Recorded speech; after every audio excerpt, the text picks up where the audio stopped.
मैंने चौक से एक नकली दरवाजा बनाया। अगले ही पल उस दरवाजे की दरार से रोशनी झलकने लगी। नकली दरवाजा सचमुच का बन गया। मैंने धीरे धीरे दरवाजा खोला। मेरी हैरानी की बात थी कि वह एक प्राचीन महल की ओर जाता था। कुर्सी का सहारा लेकर मैं अंदर चढ़ गया।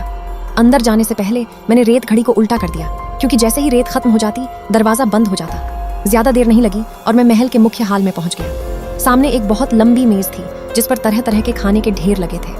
मैं उन्हें देखकर अनायास ही लार निकल गया। मेज के बिल्कुल सिरे पर एक डरावना राक्षस बैठा था।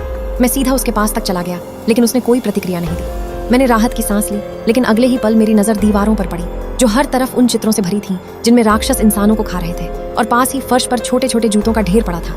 इन जूतों के मालिकों को वह राक्षस साफ साफ खा चुका था। मैं एकदम से तनाव में आ गया और जल्दी से डिब्बे से आत्मा को बाहर निकाला। आत्मा के मार्गदर्शन में मुझे 3 प्राचीन अलमारियां मिली। मैंने सुनहरी चाबी निकाली और सबसे बाएं वाली अलमारी खोली। अंदर एक नुकीला खंजर रखा था, ठीक वही चीज जिसे लेने मैं यहाँ आया था। काम इतनी आसानी से हो गया तो आत्मा ने तुरंत मुझे लौटने की जल्दी करने को कहा। मैंने देखा कि राक्षस अब भी अपनी जगह पर बिल्कुल निष्क्रिय बैठा था, तो मैंने फिर से राहत की सांस ली। लेकिन जैसे ही मैं डाइनिंग टेबल के पास से गुजरा, मेरा ध्यान खाने की तरफ खींच गया। मेज पर रखे अंगूर इतने चमक रहे थे कि मैं नौकर की चेतावनी पूरी तरह भूल गया। मैंने एक अंगूर तोड़ा और मुंह में डालकर चबाने लगा, इस बात से बेखबर कि पीछे बैठा राक्षस अचानक हरकत में आ चुका है।